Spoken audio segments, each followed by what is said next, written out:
testigo paukol sa bagay na to, no? Dahil pare-pareho kaming mga prosecutors.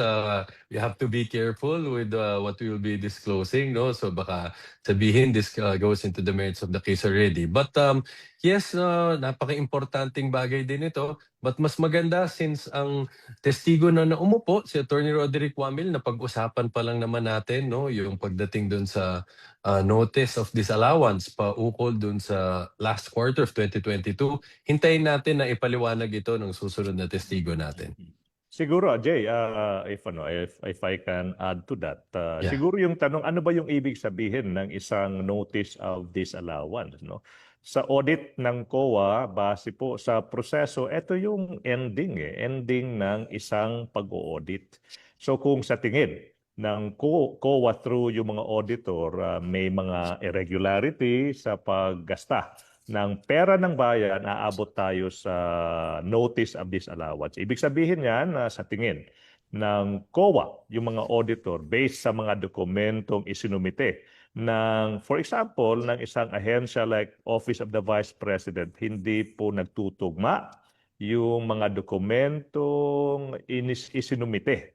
So ibig sabihin ipinapasauli ng COA sa isang official, sa isang agency yung pera, no? Hindi po ito conviction.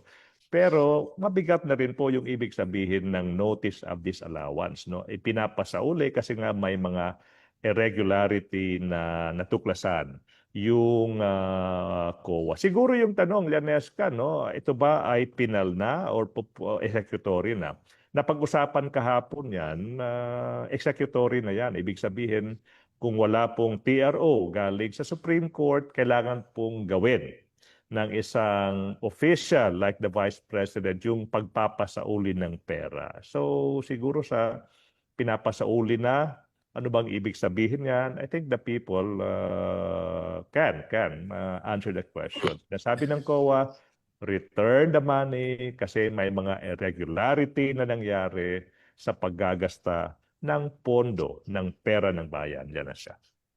Susugan ko lang very quickly. Sorry, no, I think if I heard correctly, sabi mo kanina, Leonesca, anong ibig sabihin nito na hindi lang pala isa ang naging notice of disallowance para pala sa lahat ng quarters, no? Of course, we leave it to the appreciation of the court, but mahalaga din to dahil ibig sabihin ang pagkakamali hindi lang nangyari sa isang installment na pagbigay at paggamit ng confidential funds. Bagkos lahat, no, itong kabuoang confidential funds worth $500 million nagkaroon ng improper liquidation, no? So of course mas bumibigat yung nagiging violation, and yan naman ang nakalagay sa ating articles of impeachment. Itong kabuoang pera nito nagkaroon ng misuse and fraudulent liquidation. And if I may add, no, I think the most important part of it is we should appreciate Joint Circular 2015-01 as the regulations pertaining to entitlement, disbursement, and liquidation of confidential fund and intelligence fund. Ibig sabihin po, usaping confidential fund, dapat ang tinututukan natin, may compliance ba o walang compliance sa Joint Circular 2015-01. At very significant po ang mga naging observation ng ating state auditor, no? For one, palagi niyang binabanggit, dapat merong evidence of success kapag may payment of reward.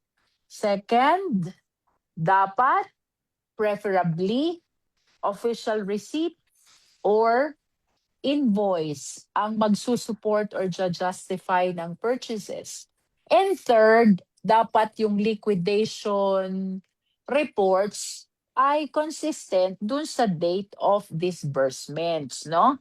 So, without stating a conclusion of fact, at least let us appreciate na itong observations na ito ay kaugnay ng mandato o regulations na nilalaman naman ng 2015-01.